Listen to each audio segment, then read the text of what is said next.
칭찬인데 동시에 혼내는 말 한번 들어보신 적 있습니까? 네, 뭐 그런 말이 다 있냐 이렇게 생각하실 수 있는데 종종 우리는 이런 그 말들을 듣게 됩니다. 예를 들면 뭐 이런 상황이라고 할 수 있는데 정암 중학교 2학년 3반이 대청소를 한다고 한번 해봅시다. 대청소하기로 했는데 이제 학생들 손에는 각종 이 청소 도구가 다 이제 들려 있는 상황이에요. 이제 선생님이 학생들에게 이렇게 청소하자라고 지휘를 하고 이제 시작하려고 하는데 마침 교무실에서 선생님을 찾는 거예요.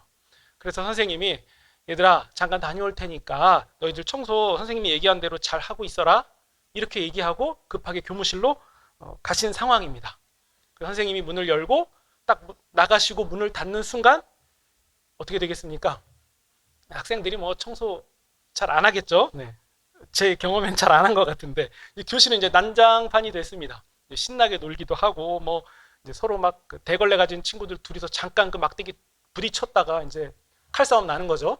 그리고서는 막 엉망이 됐는데 학생들의 장난이 그 최고조에 달하는 순간 선생님이 문을 드르륵 열고 들어오십니다.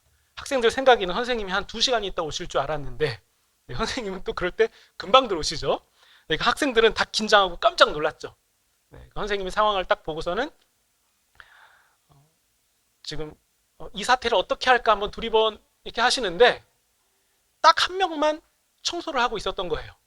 그 학생의 이름은 철수라고 할까요? 철수입니다. 철수 혼자 청소하고 있었는데 철수는 어릴 때 교통사고를 겪는 바람에 한쪽 다리가 불편합니다. 그래서 철수는 목발을 짚고 열심히 움직이면서 이 창틀과 이 게시판과 이런 곳의 먼지를 이렇게 닦아내고 있었던 상황이었어요. 그러니까 선생님이 이 상황을 다 파악하시고 이 교탁에 딱 서서 말씀하시는데 선생님이 이렇게 말씀하십니다. 선생님이 다녀올 동안 청소하고 있으라고 했지. 근데 너희들은 전부 다 장난치면서 놀기 바빴어. 근데 딱 한 사람, 저기 뒤에 있는 철수 한 명만 청소하고 있더라. 이 상황이 맞냐? 너희들은 철수보다 더 자유롭게 움직일 수 있으면서도 청소하지 않았고 철수는 그 불편한 몸을 움직이면서 자기가 맡겨진 바에 대해서 열심히 묵묵히 선생님 말씀대로 청소했어. 이렇게 선생님이 말씀했다고 해봅시다. 그러면 지금 선생님이 철수를 칭찬하신 건 맞습니까? 아닙니까? 맞죠? 철수를 칭찬했냐 안 했냐 이것만 놓고 보면은 철수를 칭찬한 것은 맞아요. 근데 선생님이 지금 하신 말씀의 주제는 철수 잘했어, 철수 칭찬받자 이겁니까? 니들 전부 지금 엉망이었어. 철수 봐라. 너희들 진짜 엉망이었어. 이 말씀하신 거 아닙니까? 그렇죠? 그러니까 전체를 보면은 사실 철수를 칭찬한 게 아니라 이 전체 엉망인 상황을 훈계하시면서 그럼에도 철수를 보라고 지금 너희 상황 이거 너무 엉망 아니냐 이걸 말씀하신 거예요. 그러니까 철수를 칭찬했냐 안 했냐만 물어본다면 한 건 맞아요. 근데 선생님의 말씀의 주제 오늘 선생님의 말씀은 철수 칭찬이었어. 이렇게 하면 안 된다는 거예요. 어떤 말씀인지 이해가 되십니까? 네. 오늘 우리가 읽은 본문이 바로 이와 비슷하지 않나 싶은데요. 소위 우리는 이 본문을 과부의 두렙돈 사건이라고 우리가 얘기합니다. 보통 이 과부가 가난한 과부가 없는 중에 자신의 전부를 드린 것에 대해서 예수님이 칭찬하시지 않았냐라는 관점으로 이 본문을 많이 다루게 되는데요. 그래서 이 본문에 대한 적용을 어떻게 하냐면 여러분들도 없는 중에 주님께 전부를 드린 이 가난한 과부를 본받아서 주님께 드리라. 그러면 주께서 칭찬하신다. 이렇게 적용을 합니다. 그래서 이 본문은 주로 예배당 건축을 앞두고 있다거나 아니면 이 이사같이 교회에 어떤 큰 돈이 들어갈 때 이 본문을 덜어 사용하는 경우가 종종 있는데요. 물론 이 없는 중에 이 주님께 드리고자 하는 마음은 귀한 거예요. 이것 자체는 매우 귀해요. 없는 중에 자기가 더 다급한데도 주님을 먼저 생각했기 때문에 그건 당연히 좋은 마음이라고 할 수밖에 없는 거죠. 그리고 오늘날 우리 그 한국교회를 놓고 봐도 우리 한국교회가 상대적으로 오늘날은 굉장히 부유해졌잖아요. 네, 이것도 역사 속에서 볼 때에 정말 없는 가운데서 자신과 이 가정을 더 먼저 생각해야 되는 그런 형편 가운데서 교회를 더 먼저 생각하고 희생과 헌신을 했던 성도들의 그 땀과 피 위에 또 교회가 굳건하게 서간 부분도 분명히 있습니다. 그리고 또 뭐 멀리 볼 거 없이 우리 정암교회만 해도 그렇지 않습니까? 우리 성도님들이, 우리 어르신 세대가 없는 가운데서 정말 헌신하고 가정보다도 교회를 더 먼저 챙기신 부분이 있었기 때문에 오늘날까지 우리 교회를 이렇게 지켜오신 것이 분명하죠. 그러니까 예수님의 말씀, 가난한 중에 자기가 가지고 있는 생활비 전부를 넣었다라는 그 말씀은 분명히 칭찬이 맞고 그렇게 교회가 성장해 온 것도 맞습니다. 주님께서는 그 희생과 헌신을 분명히 계산하실 거예요. 그런데 문제는 오늘 우리가 읽은 이 과부의 두렙돈 사건이 과연 그 부분을 말하고 있는 것인가? 더 나아가서 누구의 말 따라서 가진 것을 다 바치는 헌금을 주님께서 기뻐하신다. 이 점을 지금 강조하려고 하는 본문이냐? 그건 아니라는 거예요. 지금 별건 처리하자는 거죠. 아까 제가 예로 말씀드렸던 그 교실 대청소 사건을 한번 생각해 보세요. 선생님이 말씀하시고자 했던 결론은 몸이 불편한 철수가 혼자서 열심히 청소를 해서 대단하니까 여러분 박수! 이거 아니라는 거예요. 그렇죠? 네, 아닙니다. 선생님은 사실 이렇게 이런 내용을 말씀하시고 싶으셨을 거예요. 사실 청소하지 않아도 되는 철수가 너희들은 다 놀고 있을 때 혼자 청소하고 있었다. 사실 우리 반은 저렇게 몸이 불편한 철수는 청소하지 않아도 되는 그런 반이 되면 좋겠다. 그리고 선생님이 너희에게 말했던 이런 모든 부분을 너희들이 그냥 할 건 하고 놀 땐 놀고 이런 것도 잘 구분했으면 좋겠다. 뭐 이런 종합적인 얘기를 선생님은 하시려고 한 것 아니었겠습니까? 그러니까 결론이 그렇게 가야 되는 거였거든요. 우리가 이 관점으로 우리가 본문을 다시 한번 보겠습니다. 45절 보시면 예수님의 말씀을 듣는 사람들은 백성과 제자들이에요. 예수님은 제자들에게 말씀하시면서 백성들도 지금 이 말씀을 다 듣게끔 하시는데요. 46절 긴 옷을 입고 다니는 것을 원하며 시장에서 문안받는 것과 회당의 높은 자리와 잔치의 윗자리를 좋아하는 서기관들을 삼가하라. 네. 우리가 지난 시간에 누가복음 20장에 나오는 5가지 이야기를 함께 살펴보았는데 서기관, 그러니까 뭐 율법교사라고 표현해도 좋죠. 서기관, 율법교사들은 예수님께 누구에게 권한을 받아서 지금 이런 일을 하냐라고 예수님께 따졌고요. 그러니까 율법을 들이대면서 예수님을 공격했고 심지어 예수님께 어떤 계략을 꾸민다던가 모함을 해서 예수님을 함정에 빠뜨리려고 했습니다. 그러니까 이런 배경 속에서 서기관들을 향해서 예수님이 하신 말씀은 과연 저런 서기관들이 율법을 맡을 자격이 있는지, 그리고 율법을 맡은 그 서기관들이 지금까지 율법을 맡아서 맺은 열매는 무엇인지, 그리고 정작 율법 교사로 불림받는 저들의 실태는 무엇인지 예수님이 이런 상황들을 지금 고발하고 계신 거예요. 우리 긴 옷을 입었다라는 이 표현은 어떤 종교적인 표시가 딱 되어 있는, 누가 봐도 굉장히 그럴싸하고 좋아 보이고 종교인이라는 게 딱 표시가 되는 그런 옷을 말하는 거고요. 그런 옷을 입고서는 문안을 받는다는 것은 자기가 율법 선생의 위치에 있는 것을 사람들에게 공개적으로 드러내면서 인정받는 행위가 되는 거죠. 그리고 회당의 높은 자리, 잔치의 윗자리를 좋아한다는 것은 사람들에게 주목받으면서 내가 이 어떤 고위층이다라는 것을 드러내기를 좋아한다는 의미죠. 문제는 이런 율법 선생이 이런 옷을 입으면서 그런 자리에 앉아 있는 그 행위가 율법의 참된 정신과 일치하냐는 거예요. 그러니까 예수님은 바로 이 지점을 지금 지적하시는 거죠. 우리 누가복음 10장을 함께 나눴을 때에 거기 보면 한 율법 교사가 예수님께 나와서 질문한 적이 있어요. 예수님, 영생을 얻으려면 어떻게 해야 됩니까? 그러자 예수님이 이렇게 되물어 보세요. 율법에 뭐라고 쓰여 있냐? 그러자 율법 교사는 마음과 목숨과 힘과 뜻을 다하여 하나님을 사랑하고 그리고 이웃을 자신같이 사랑하라고 하셨습니다. 라고 대답하니까 예수님이 너의 그 대답이 옳다라고 인정해 주셨습니다. 그러니까 율법의 참된 정신은 하나님을 사랑하고 그리고 둘째는 그 첫째와 같으니 너의 이웃을 너의 몸과 같이 사랑하는 거예요. 그러면 이것을 기준으로 놓고 볼 때 긴 옷을 입고 다니면서 사람들에게 문안받고 높은 자리에 앉고 윗자리에 앉는 것을 좋아하는 것은 이웃사랑입니까? 아닌 것 같아요. 그럼 하나님을 사랑하는 겁니까? 그건 더더욱 아닌 것 같아요. 47절 보시면요. 그런 서기관들은 과부의 가산을 삼키며 외식으로 길게 기도하니 그들이 더 엄중한 심판을 받으리라 하시니라. 일단 여러분, 그들이 길게 기도했다는 것은 뭔지 설명드리지 않아도 알 것 같지 않습니까?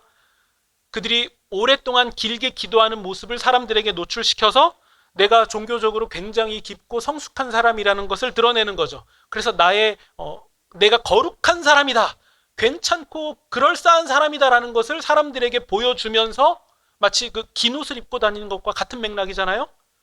자기가 주인 되려고, 대장 되려고 하는 그런 모습인 거죠. 이것까지는 이해가 되는데요. 근데 사실 가만히 놓고 보면 이해가 안 되는 부분이 하나는 뭐냐면요. 그들이 과부의 가산을 삼켰다? 혹시 그 서기관들이 가만히 보니까 저 여인은 보호해줄 남편이 없으니 내가 몽두기 같은 이런 흉기 들고 가가지고서는 돈 내놔, 이렇게 해야겠다, 이런 행동일까요? 그들이 정말 그렇게 했을까요? 저는 서기관들은 사실 그런 거에 막 무슨 흉기를 들고 가서 돈 내놔 이럴 사람은 아니라고 생각해요. 왜냐하면 서기관들이 관심 있는 것은 자기가 종교적으로 굉장히 뛰어난 인물이 드러나는 거거든요. 그러니까 오히려 가난한 과부를 보면 아이고 어려우시죠 하면서 가까이 가서 그런 멘트를 한다거나 그런 친절하고 관대한 모습을 보여주는 것, 여기에 더 관심이 있지 않겠습니까? 그러니까 그런 관점에서 보면 과부의 가산을 삼켰다라는 말은 사실 서기관들이 막 정말 글자 그대로 물리적으로 하지는 않았던 것 같아요. 그러면 예수님이 말씀하신 과부의 가산을 삼켰다, 이것은 어떤 의미일까요? 그게 뒤에 나옵니다. 우리 21장 1절에 보시면요. 예수께서 눈을 들어 부자들이 헌금함에 헌금 넣는 것을 보시고, 우리 20장부터 배경은 지금 성전이거든요. 여기서 그러면 헌금함이라고 하면 성전 안에 놓여 있는 헌금함이고, 그렇다면 이것은 유대인이라면 누구나 내야 되는 어떤 의무로 내야 되는 성전세가 아닐까라고 추정이 됩니다. 21장 2절 보시면 또 어떤 가난한 과부가 2렙돈 넣는 것을 보시고 3절 이르시되 내가 참으로 너희에게 말하노니 이 가난한 과부가 다른 모든 사람보다 많이 넣었도다. 4절 저들은 풍족한 중에 헌금을 넣었지만 이 과부는 가난한 중에서 자기가 가지고 있는 생활비 전부를 넣었다. 여러분, 이제 이 본문이 조금 다르게 보이시지 않습니까? 제가 처음에 그 철수가 청소한 예, 그것과 함께 같이 보면 지금 예수님이 과부를 칭찬한 것만 놓고 봐서는 안 된다라는 생각이 들지 않습니까? 그러니까 이 문맥상 보면 지금 예수님은 이 가난한 과부가 생활비 전부를 넣었기 때문에 잘했다라고 말씀하시는 게 아니라는 거예요. 이것도 따지고 보면 아니 그럼 과부가 생활비 전부 넣은 거 칭찬한 겁니까 아닙니까? 이렇게 질문한다면 칭찬한 것은 맞죠. 근데 예수님이 이 전체를 놓고 하시는 말씀은 가난한 과부가 잘했어, 이게 아니라 이 가난한 과부가 생활비 전부를 넣을 수밖에 없는 이 상황을 지금 고발하고 계신 거 아닙니까? 이 실태에 대해서 지금 지적하시고 있는 본문이 아니냐는 거예요. 보세요. 가난한 과부잖아요. 가난한 과부. 그러니까 예수님이 가난한 과부가 헌금했으니까 잘했다, 그렇게 말씀하실 리가 없습니다. 여러분, 여기서 우리가 2렙돈이라고 하면 대충 학자들의 그 연구에 의하면 하루 일당의 50분의 1 혹은 100분의 1 정도 된다고 하니까요. 쉽게 계산해서 우리 하루 일당을 10만 원이라고 했을 때 그냥 거칠게 계산하면 한 2,000원에서 1,000원 정도 되는 돈입니다. 그러면 그걸로 그냥 과자 한 봉지랑 싸구려 물 같은 거 그거 하나 정도 살 수 있는 돈 아니겠습니까? 근데 이것을 그 여인이 성전세로 내야만 했다면, 그리고 냈다면, 냈죠. 그 가난한 과부가 성전세로 냈죠. 그러면 그 가난한 과부는 그날 하루 동안 뭐 먹을 수 있습니까? 없어요. 누가 주지 않으면 먹을 수 없는 상황이에요. 1,000원, 2,000원 지금 가진 그 전부를 낸 거거든요. 1,100원 있는데 1,000원 내고 100원 숨겨놓은 게 아니라 전부 다 냈잖아요. 그러면 없어요. 그럼 그날 그 여인이 먹을 수 있는 거 없습니다. 그러면 율법과 종교라는 울타리 안에서 자신들은 긴 옷을 입고 인정받으며 호의호식하고 있는데 정작 그 사회에서 가장 최약층인 가난한 과부는 율법과 종교라는 이름으로, 성전세라는 이름으로 그나마 생계를 간신히 이어갈 수 있는 그 두렙돈을 갈취당하고 있는 상황 아닙니까? 그러면 예수님의 눈으로 볼 때 지금 이 상황은 서기관들이 가부의 가산을 삼킨 거예요. 그들은 직접 무기 들고선 돈 내나 한 거 아니지만 예수님의 눈으로 볼 때에는 이 가난한 여인의 전부를 훔친 것과 다름없다는 거죠. 그래서 우리 20장 47절을 보시면 예수님이 그들은 더 엄중한 심판을 받을 것이라고 말씀하신 거죠. 여러분, 뭐 이것은 다른 예를 들 거 없이 예수님이 그 앞에서 다른 예로 말씀하신 부분이 있습니다. 우리 부자와 나사로 사건 기억하시죠? 대문을 사이에 두고 부자는 좋은 옷을 입으며 호의호식하고 있었고, 나사로는 부자의 상에서 떨어지는 거, 그거 좀 먹을 수 있지 않을까 바라면서 또 개들이 와서 그의 몸에 상처를 핥아주는 그런 상황이었어요. 마치 부자는 서기관 같고 나사로는 가난한 과부 같지 않습니까? 그렇다면 여러분, 예수님이 이런 상황을 지금 주목하셨고 이런 상황에 대해서 말씀하셨다면 그러면 이런 종교와 율법은 어떻게 하면 좋습니까? 성전은 겉으로 볼 때에는 굉장히 거대하고 화려한데 서기관들은 긴 옷을 입고 사람들에게 인사받고 높은 자리에 앉으려고 하고 대제사장들과 장로들은 예수님에게 누명 씌우고 또 의인인 척하면서 그렇게 지내고 있고, 이런 상황 가운데서 가난한 과부는 율법과 종교라는 이름으로 전혀 보호를 받지 못하고 오히려 가산을 삼킴당하는 그런 일을 겪게 되었다면, 그 상황이라면 예수님께서는 이런 종교, 이런 율법, 이런 성전을 어떻게 하시면 좋겠습니까? 우리 21장 5절에 보시면 사람들이 이렇게 말합니다. 성전을 가리키면서, 지금 이 사건이 끝나자마자 사람들이 지금 얘기하는 거예요. 성전을 가리키면서 아름다운 돌과 헌물로 꾸며졌습니다. 그러니까 이 놀랍고 위대한 이 위엄을 보자, 이런 말인 거죠. 이거 대단하지 않냐고요. 근데 여러분, 진짜 그렇습니까? 지금 우리가 이 상황을 보니까 정말 아름다운 돌과 헌물로 꾸며졌다고 칭송할 만한 그것이 맞습니까? 향기로운 예물로 세워진 성전 맞습니까? 6절에 보시면 예수님이 이렇게 말씀하십니다. 너희가 보는 이것들이 날이 이르면 돌 하나도 돌 위에 남지 않고 다 무너질 것이다. 그럼 여러분, 이제 이 가난한 과부의 두렙돈 사건이 어떻게 보이십니까? 정말 여인이 전 재산 냈기 때문에 예수님이 많이 헌금했다고 칭찬하는 사건으로 보이십니까? 비율상 놓고 봤을 때 비율이 굉장히 크니까 야, 이렇게 비율 크게 헌금하는 거 너희들도 해라, 예수님이 그런 거 촉구하시는 거겠습니까? 아니죠. 두렙돈을 낼 수밖에 없는 가난한 과부를, 그의 형편을 돌보지 않은 이 성전은 심판을 피할 수 없다. 예수님은 지금 이 사실을 지적하고 계신 거예요. 그럼 여러분, 우리는 이 본문을 어떻게 적용하면 좋겠습니까? 물론 저는 여러분 이 본문을 보면서 한국교회와 또 목사와 같은 종교인들에게 경고의 말씀으로 적용하면 참 좋겠다는 생각이 듭니다. 근데 오늘은 우리가 이 설교를 지금 나누는 이 시점은 정함교회 아니겠습니까? 우리 정함교회 교인들과 어떻게 적용하면 좋을까요? 우리 누가가 쓴 이 누가복음 말고 사도행전을 보시면 거기 2장에 오순절 성령 강림 사건이 있습니다. 기록되어 있습니다. 각 사람에게 하나님의 영이 임하시는 일이 일어나는데 바울은 이 성령님이 임하신 이 성도들을 바로 성전이라고 정확히 알려줍니다. 예수님께서 헐어버리시고 다시 세우신 성전은 예수님의 몸이고 또 성도들의 모임인 곧 교회를 의미하죠. 그렇다면 우리는 어떤 교회로 존재해야 되겠는가? 여기에 대한 우리가 답을 얻을 수 있지 않겠습니까? 그러니까 우리의 어떤 종교적인 형식과 우리의 예배와 외형, 이런 것들은 사람을 귀하게 여기는 그릇이면 좋겠습니다. 우리의 방향을 분명하게 해야죠. 그리고 또 우리 안에 있는 어떤 옳고 그름의 기준 같은 것들, 어떻게 해야 되는지에 대한 그 행동 기준 같은 그 모든 것들이 결국은 사람을 헤아려야만 한다는 사실을 우리가 놓치지 않으시면 좋겠습니다. 그런 교회가 돼야죠. 교회는 어떤 곳입니까? 라고 할 때 겉으로 볼 때는 사람을 위하는 모습이 보여야 된다는 거예요.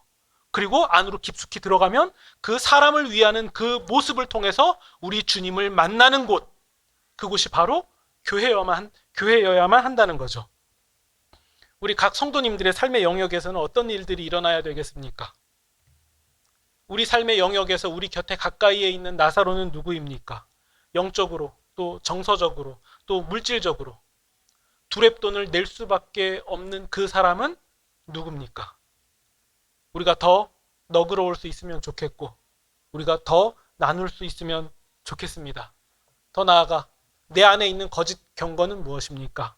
내 안에는 어떤 위선이 있습니까? 또 나는 지체에 대해서 어떤 말과 행동을 하고 있습니까? 또 내가 만나는 사람들에게 나는 어떠한 표정을 짓고 있습니까? 내 내면에 작용하고 있는 종교적인 옳고 그름은 무엇입니까? 결국 이 모든 것들은 나의 의로움을 향하고 있습니까? 아니면 사람을 살리는 방향으로 가고 있습니까? 우리가 이 지점을 분명하게 할 수 있다는 거죠. 그래서 우리가 결국 두렙돈을 내야만 하는 그 사람의 두렙돈을 우리가 대신 내줄 수 있는 성전으로 나아갈 수 있다면 그것은 우리 하나님께 영광을 돌리는 성전이 되는 것이 분명합니다. 성경은 바로 이것을 성령 충만이라고 말씀하고 있는 게 아닐까요? 성령 충만. 그러니까 여러분, 우리가 성령 충만을 생각할 때에는 우리 안에 있는 어떠한 그 감정적인 뜨거움이 있어서 뭔가 해낼 것 같은 그런 느낌이나 어떤 감정 같은 그런 개념이 아니라 우리가 결국 누군가의 두렙돈을 대신 내줄 수 있는 그런 하나님께 진정 영광을 돌리는 성전으로 설 수 있는 것, 그게 바로 성령 충만 아니겠습니까? 마침 이 시기도 딱 맞습니다. 12월, 우리가 보통 12월이라고 하면 더 사랑을 나누는 시기입니다. 더욱 사랑을 실천할 때죠. 이때 우리가 절대 외형적인 종교인으로 존재하지는 맙시다.